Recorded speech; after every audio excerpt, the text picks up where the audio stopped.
السلام علیکم ورحمۃ اللہ وبرکاتہ۔ اسلام کی دوسری جنگ جس کا نام غزوہ احد ہے، اسلام کی پہلی جنگ غزوہ بدر کے بعد یہ دوسری جنگ غزوہ احد رونما ہوا تھا، اور اس میں مسلمانوں کی تعداد اور کافروں کی تعداد کیا تھی، اور وہ جنگ کیوں دوبارہ پیش آئی، پہلی جنگ کے بعد دوسری جنگ کیوں پیش آئی، اس کے بارے میں آج بات کرنے کی کوشش کریں گے۔ سن 2 ہجری میں غزوہ بدر رونما ہوا، اور اس جنگ میں پہلی جنگ میں غزوہ بدر میں جب کافر کو شکست نصیب ہوئی تو اس شکست کے بعد کفار مکہ انتقام کی آگ میں جل رہے تھے۔ چنانچہ اگلے ہی سال 3 ہجری ماہ شوال المکرم میں انتقام کا یہ لاوا ابل پڑا، جس کے نتیجے میں غزوہ احد پیش آیا۔ اس جنگ میں کفار مکہ بڑے جوش اور جذبے سے آئے تھے، آنکھوں میں خون اتر آیا تھا، زبانوں پر انتقام کے نعرے تھے۔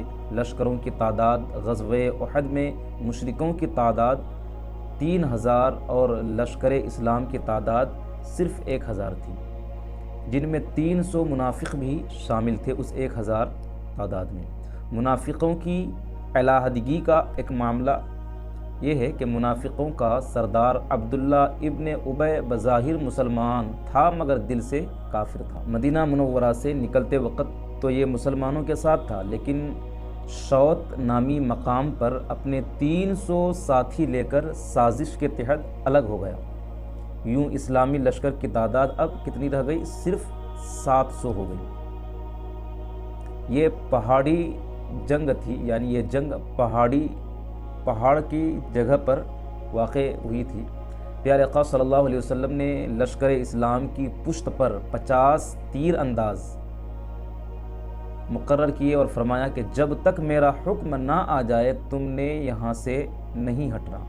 جنگ کی ابتدا میں مسلمانوں کا پلہ بھاری رہا اور کفار فرار ہو گئے تھے، وہ بھاگ گئے۔ تو تیر انداز مجاہدین سمجھے کہ جنگ ختم ہو گئی، کفار شکست کھا کر بھاگ گئے ہیں، اب وہ واپس نہیں آئیں گے، لہذا اکثر تیر اندازوں نے غلط فہمی کی بنا پر مورچہ چھوڑ دیا۔ حضور نے کیا فرمایا تھا کہ جب تک میں نہ کہوں یہاں سے نہیں ہٹنا، لیکن وہ تیر انداز مجاہدین یہ سوچ کر اس غلط فہمی میں کہ جنگ اب ختم ہو گئی ہے تو انہوں نے مورچہ ہی چھوڑ دیا، اب وہاں سے ہٹ گئے۔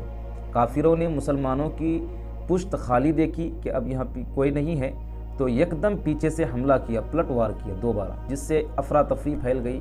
70 صحابہ شہید ہو گئے۔ حضرت سیدنا امیر حمزہ رضی اللہ عنہ اسی جنگ میں شہید ہوئے۔ اس جنگ کے دوران امام الانبیاء صلی اللہ علیہ وسلم کا رخ انور زخمی ہو گیا، اور سامنے والے ایک دانت مبارک کا تھوڑا سا کنارہ شہید ہو گیا۔ یہ بات تاریخ الخمیس میں موجود ہے۔ صحابہ کرام کی حضور صلی اللہ علیہ وسلم سے محبت کسی دلیل کے محتاج نہیں۔ جب جان عالم صلی اللہ علیہ وسلم زخمی ہو کر زمین پر جلوہ فرما ہوئے تو ہر طرف سے بے چینی پھیل گئی۔ صحابہ کرام کو آپ صلی اللہ علیہ وسلم کا دیدار نہیں ہو رہا تھا۔ اسی دوران شیطان نے افواہ اڑا دی کہ معاذ اللہ حضور صلی اللہ علیہ وسلم شہید ہو گئے۔ اس آواز سے مجاہدین کے قدم ڈگمگا گئے۔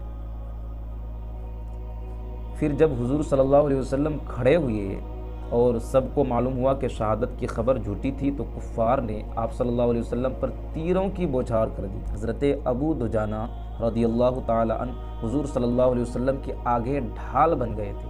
حضرت زیاد بن سکن رضی اللہ عنہ چند انصاریوں کو لے کر بڑے اپنی جانیں قربان کر دی، لیکن کسی کو آپ صلی اللہ علیہ وسلم کے قریب آنے نہیں دیا۔ غزوہ احد میں صحابہ کرام نے جانثاری کی وہ داستانیں رقم کی ہیں جو آج بھی اوراق تاریخ پر جگمگا رہی ہیں۔ حسن یوسف پہ کٹی مصر میں انگشت زنا، سر کٹاتے ہیں تیرے نام پہ مردان عرب۔